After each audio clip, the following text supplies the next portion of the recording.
Hello and welcome back to another episode of Cyber Voices, the official podcast of the Australian Information Security Association, otherwise known as AISA. I'm your host, as always, David Willett, and it is my pleasure to have you with us as we explore the diverse voices of the Australian cyber industry. This special edition of Cyber Voices was recorded at CyberCon 2024 and is part of our series from the conference highlighting some of the thought leaders that came together to make CyberCon so special. Welcome back to Cyber Voices, coming to you from day 3 of CyberCon 2024. I'm joined by the award-winning, we've had so many award winners with us, it's Jasmine McCrudden. Hey. Thank you. Hello. Well, we're also very blessed then because we have an amazing guest. It is Tony Vizza, as I've just learned, like pizza with a V. Pizza. From the relatively new, as I understand it, Novera Consulting. Tony, how you going? Right. Good, David. How are you? Really well, thank you. Really well. Day 3. Day 3. How have you found the last 3 days? What have been some of your highlights? I'll tell you what, having been an AISA member for a very long time, seeing this thing now hit almost 6,000 people, it can be overwhelming sometimes because, you know, this used to be a very small event and it's gotten bigger and bigger over the years, and this is as big as I can remember it in all my time. And there's been a lot to see. There's been a lot to hear. There's been a lot of conversations. My voice is a bit raspy, as you can probably tell, and that's not from last night. It's from talking to people and networking and learning about what different organisations and people are doing, and it's fantastic. Yeah, there's a great energy out there this year, I think. And there's a few people who haven't been here for a while, maybe not since pre-COVID, and they're like, whoa, CyberCon got huge. Yeah, completely. Used to be able to fit, this onto a boat. One year we did one on a boat, right? Oh. And now it's whole exhibition hall, most of the Melbourne Convention Centre. It's pretty impressive. Yeah, and it keeps getting bigger as our industry gets bigger, and there's such a diversity of people out there as well. I was told yesterday that the first ever CyberCon for AISA was in the Westpac building, and there was 30 people. Yeah, that's crazy. Yeah. So it's really grown. Grown. And you've given a talk. Do you talk most years?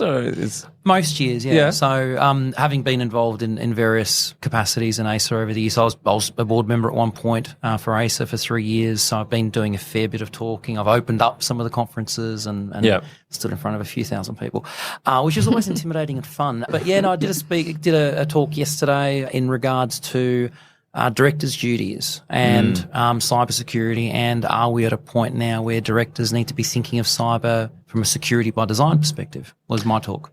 And that's, okay, I was waiting for the hook there, right? Because there is a lot of talk around, there needs to be more cyber skills on the board. Yeah. But you're sort of focusing more on security by design.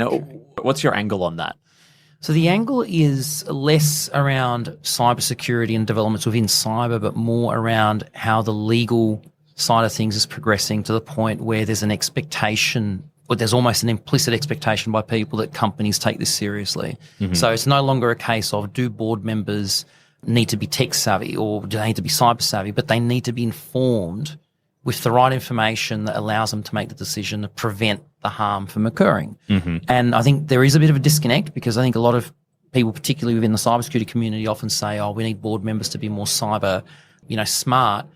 I would argue that maybe not, but you do need to be informed and know where your organisation is sitting, and then make the decisions to prevent and deal with consequences if they occur.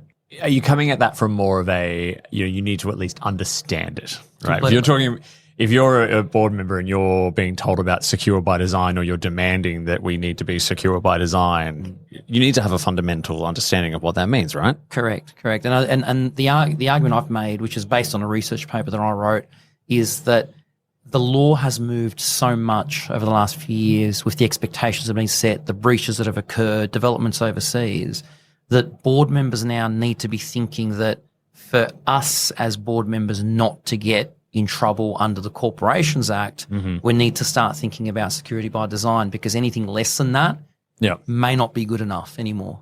And where are you sort of directing or thinking that a lot of the responsibility lies there, because I read a book recently to help myself as a CISO to communicate with boards more effectively, but it was aimed at board members, right? Yeah. And it basically said, if your CISO is putting pages and pages of reports and dashboards in front of you, and you can't actually link that to a business risk or a business issue or a business outcome, then your CISO is not communicating with you very well. So where's the nexus of those two in terms of rising up to that expectation? And it's a good question, because as board members, the expectation has never been for board members to become specialists in different aspects.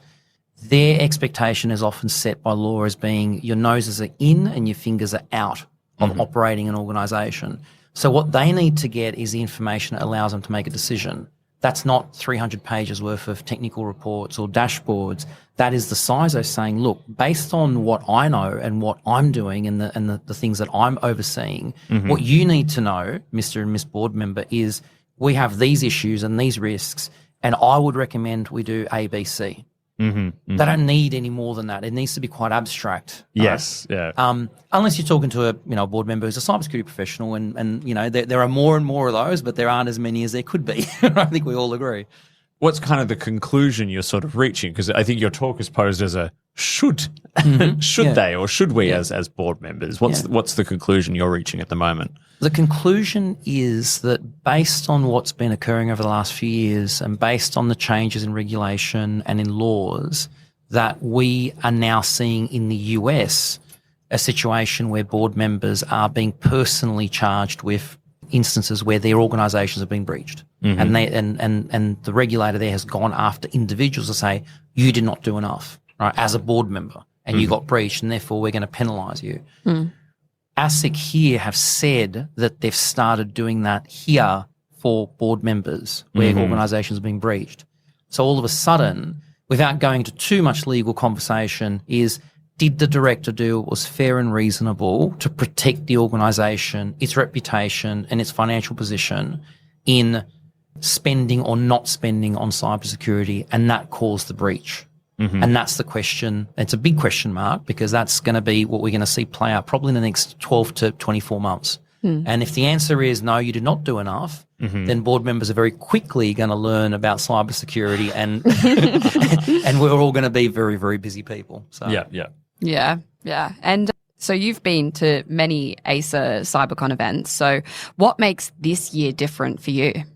Just the scale. When I came in and I saw this particular, and we're sitting in the exhibition hall right now, as big as it is, I just realised, and I said, oh, wow, like this is, we used to be upstairs on level 2. We used to have the small exhibition area for all the vendors, and that very cosy, very cosy, very, and here we've got this massive space to play with. And there are so many different players. I mean, a lot of, truth be told, a lot of the people that are in here, I've never heard of these companies before, and they're all brand new to me, and I've been doing this for a while now. Right? So it just shows how much it's changing, and just how busy and different it's become. And you need that dynamism. There's a lot of talk about things like AI and all the changes that keep occurring. Every time you come here, you learn something new. And that's been like that every year. So yeah, and there's a bit of a jump happening, which is kind of almost what your talk is about as well.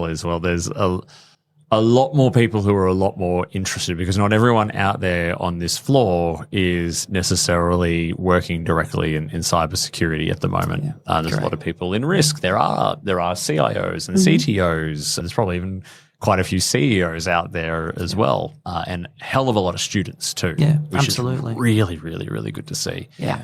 What was the crowd like for your talk? Did you get a packed house? How did you go? It was a very, very packed house. I like to do my talks where I actually welcome the audience to jump up and interject. And if they don't agree with something, sort of throw your worst at me and I'll deal with it as I go. I like it. Sounds like what my worst nightmare the first time I gave a talk. I actually enjoy it, because it actually gets the audience engaged. If you can say, hey, look, if you have something and you want to raise something, if you want to disagree with me, do it. Like, I've got no problems, and I'll argue with you until, one of us wins, and I'll accept if I lose, and, you'll have to accept if I win, right? Yeah. But so for me, it's always been a case of you really want to take the audience on the journey and involve them. And if you involve them, then what you get is you don't have that many people sitting on their phones, texting, and doing that sort of stuff and actually listening and engaging.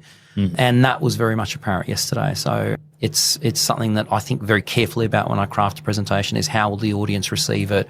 What will their reception be? And will they take something away that's useful? I don't want them to sit through 40 minutes of, Tony talking nonsense. It's more what will you take from this and then be able to hopefully use in your day-to-day.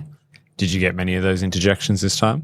I've got a couple, which is good. Yeah. There was one person in particular who was quite adamant around a particular element of what I said, and we talked about it after the presentation, and we agreed to disagree.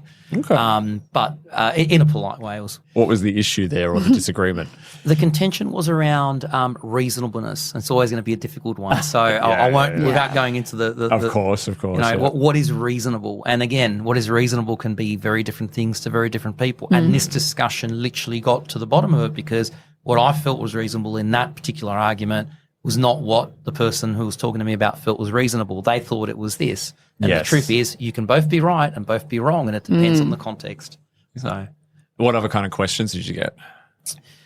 It was less questions specific around, what do you think? Well, I did have one question around sort of ransomware and, how does that all fit in and how does that all sort of play into what you're saying around decision making? And I think we've seen with the Cybersecurity Act that's come out with that specific question, my answer was, there's an answer. It's in the Cybersecurity Act. Go have a read of it because that'll tell you what you need to do around ransomware now.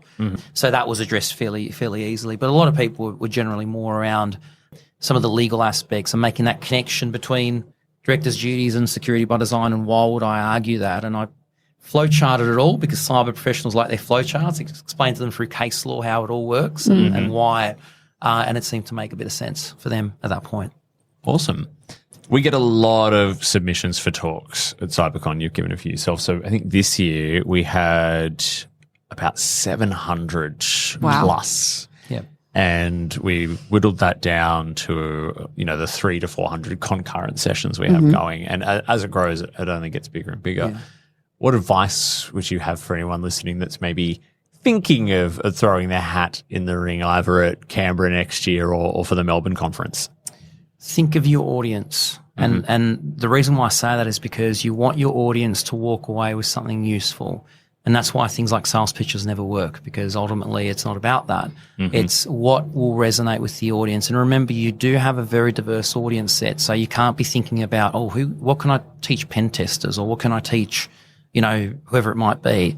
Think about the audience as a whole and what would resonate and what they can take in their day-to-day. The reason why I did my presentation is because I want the audience to go back to their organisations and say, hey, directors, did you know this is what this is looking like? And by the way, I need some more money. That money I've been asking for all those tools and implement, I need that, right? Because that'll resonate. That's what I wanted to be. So think about your audience and the value you're adding to them. Was your audience more the people dealing with directors, or do you reckon you may have had some directors in the room? I don't know if I had all that many directors unless they're directors of cybersecurity companies, in which case they know how important this is. Yeah, okay. And if we're convincing ourselves, then that's a problem, right? But I get the sense that a lot of people are quite senior, and that is a message that will help them. To the earlier point that we talked about, around CISOs who sometimes struggle to, go beyond the technical into the abstract. Yep. The idea is that this is quite abstract. And having been a board member and a director before, I can tell you, cyber is not the only risk that you're dealing with, right? We know it's important. We agree it's important. But as an organisation, you're dealing with a myriad of different risks. This is just one of them. So what are you as a CISO or as a person working cybersecurity going to say that's more convincing that takes the board member's attention to action something more than, an OH&S issue, or, our sales are down, or our revenues are flatlining, right? Because they're all board member considerations that they're having to deal with. And everything they focus on means they don't focus on something else, right? So very often it's not that board members don't want to solve the cyber problem. It's just they're trying to solve 100 other things, and cyber is 101. Yeah. Right? So. Yeah. And Jasmine, you see a lot of what's coming through sort of the talent pipeline, right? From a recruitment perspective. Correct. And what is it like these days in terms of that balance of some of the, we would probably traditionally call them softer skills, and I don't know. I feel that's doing it a disservice in terms of the actual skill set you need to be able to do what Tony's talking about. What's the demand like, or what's the mix you're sort of seeing around those sort of softer skills, harder skills? Yeah, I think what we're seeing and what we hear from hiring managers that we partner with is that you can teach the technical, you can't teach the human, the people skills. Mm-hmm. So it's great coming to events like these because I get to meet people on the ground and find out more about them and how they present themselves and how they communicate with others. So trying to find those particular kind of skill sets is really important. I think also just finding out what people are passionate about as well. I think that's really, really important. And also, what is the attitude that they have to cyber and the roles that they're applying for? It's about having that really positive can-do mindset. And I always talk about this in an interview setting. It's about having that positive psychology piece. When you get asked a question about something that maybe you haven't done before, it's not about saying, oh, no, I haven't done that. It's about saying, okay, well, I have an understanding of that. And if I was in that situation, this is what I would do. So that's the kind of mindset that they look for. Interesting. And do you feel that people are sort of starting to get it? Because we are an industry which has kind of pulling itself out of the technical a little bit and having to learn its more natural storyteller ability. So, Tony, what's your kind of read on where we're sitting there? It's interesting. I think it's evolved. I think we've still got a long way to go, to be honest with you, but I think it's evolved. And I think that the pedigree of this industry being highly technical still does keep us back a little bit. I think one of the biggest challenges that I see in this space, and this is a conversation I had this morning with a law firm that I was having a meeting with this morning, is quite interestingly, this individual had asked me, said, look, Tony, I've actually got a family member who wants to get into cybersecurity. But do you do things like internships for cyber, or do you do like graduate programs for cyber, or do you have like a pathway for cybersecurity professionals to become a professional? And I said, no, it's not like the legal fraternity where you do have a set pathway that you need to undertake. That doesn't exist in cyber. And that, I think, often holds us back, because if you're a highly technical person, if that pathway included the education around, and I won't use soft skills, but the education around how do you present to a board, how do you present to management, how do you actually write things and present things in a way that is not for a technical audience. So take your knowledge that you're vastly qualified in, but distill it into something relevant for everybody else. That doesn't happen, right? So having some sort of pathway where that was established would be really good. And an example is, I often use medicine as an example. You don't just get taught as a doctor how to, operate and what drugs to administer and all that. You also get taught how to manage patients, right? Because guess what? Sometimes you might have to say to a patient something that may not be, pleasant to hear. So they're taught how to do that. And that is what we would call people skills, right? Or soft skills, right? We don't have that in cyber. So we should absolutely be considering doing that, because that'll help us communicate more effectively. Absolutely. And what was your pathway into cyber? It's interesting because I did computer science. I've had IT in my blood since I've been very, very little. And my pathway into cyber almost came accidental, because about 15 years ago when I did my MBA, so I've got a business, so I did my computer science degree, business background. I did some work with Symantec in the US. And at the time, Symantec were by far the number one cybersecurity company globally. And it became clear to me that this was an area that I'd done for years. It just hadn't been discreetly cybersecurity. And at that point, I realized, this is the area that you want to focus on and be in. So I took all that knowledge, having been a programmer, a system admin, doing all the highly technical stuff, writing code. That's where I lost all my hair. But taking that and then applying it into a cybersecurity setting, and I've been there ever since. So that was the pathway. But I did that by asking people who knew. And I've never been shy of, you probably tell, saying, hey, look, what do you think I should do here? And taking that on board. A lot of people in this industry are quite introverted, and that doesn't help, because I would encourage people listening to this, ask. People want to help. Like, if you ask me and you're a 18-year-old undergrad and you want help, I will help you. But don't be afraid to ask. A lot of people are afraid to ask. Yeah, okay. And so what tips would you give someone trying to break into the industry right now? Find a few mentors, not just one person. Find a few in different areas of cybersecurity, because there are different areas. This is not Like medicine, you can do different aspects of medicine. And, you can be a GP or you can be a specialist in a whole raft of different areas. It's the same here, because you might find that you think you like an area of cybersecurity, but the reality is your strengths might be somewhere else. So why not explore that a little bit more? I think ask people, find out from the right reputable associations. AISA is a really good example of an organisation you can join as a student, maybe for free or very, very cost effectively per year. Attend events and network with people, and don't be afraid to go up to someone and say, "Hey, what's your name? What do you do?" People don't bite. Yeah. in this space, people are always willing to help. So, I watched someone on the floor last year here. She was this really energetic female, hadn't landed her first job in cyber yet.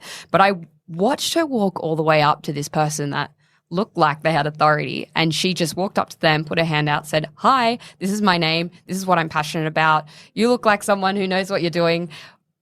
Can you interview me? Is there an opportunity for you in my company?" He goes, "Look, we're not hiring, but I'll create a position for you right now just because of what you've done." Some people can be very impressed by that. Yeah. So that's honestly really good advice, and I think we should be sharing this around. Completely. And, I've always, when I've hired people, your letters after your name, that's important, whatever, but it's attitude I care about, because if it's the right attitude, then you'll learn what you need to learn. And that's what I'm looking for, right? And that's what I'd encourage if you're a student listening to this. It's, most employers, they're looking for certain attributes, but if you go up to someone, Jasmine, the example you just gave, that would impress me, and I'll see if I can find something for you. And if I can't, what I'll say is, I don't have anything right now, but go talk to, because I've heard that they've got something going. Do you want me to introduce you to them? Yeah. They say about 60% of roles in the industry are filled through networking. 100%. Which is a big number. Yeah. 100%. Had a very interesting conversation with a couple of the exhibitors who I know quite well, who were suggesting that there's a lot of students around. It's not, that's great, but it's hard to get the kind of sales leads if they're a student. I said, yeah, but they could be a customer in the future, or absolutely, you could maybe have a job for them. We're all talking about skills shortages and stuff like that, and they're here and they're enthusiastic. So there's a bit of thinking on both sides from that, I think. 100%. So when I did my computer science degree, a little company called Cisco used to donate, I think I've heard of it. Used to donate all of the equipment to all of the universities and donate all the educational material, because guess what? When you're at uni and you've got Cisco kit, you're going to learn on Cisco how to program Cisco. And then when you graduate from uni, what are you going to do in your first job? We need a new router. What router should we buy? We should buy a Cisco, because that's what I know, right? Now, Microsoft and a lot of these companies have done that. So to your point, just because it's a student, it doesn't mean that they're not going to buy one day. It's a longer sales cycle. I know it goes beyond the quarter by quarter that a lot of vendors need, but think long term. And that's where the success is. Yeah. 100%. Tony, thank you so much for sharing your time with us today, and I hope you enjoyed the rest of the conference, and thank you for sharing your voice with us. Thank David, you. Thank you. Jess, thank you.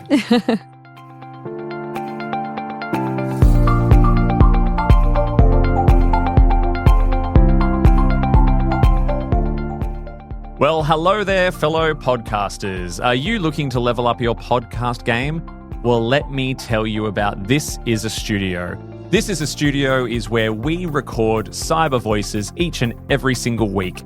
They're located at 693 High Street in Pran and Ikla Hawthorne East. They're Melbourne's go-to video podcast studio. Whether you're starting a podcast or taking your podcast to the next level, they've got everything you need: quality equipment, a professional setup, and a team that lives and breathes podcasts.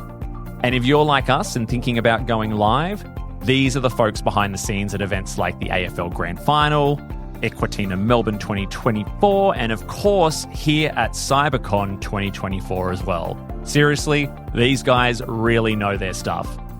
So, if you're ready to make your podcast shine, check them out at thisisastudio.com.au. This is a studio where Melbourne's best podcasts come to life. Thank you for listening to another episode of Cyber Voices.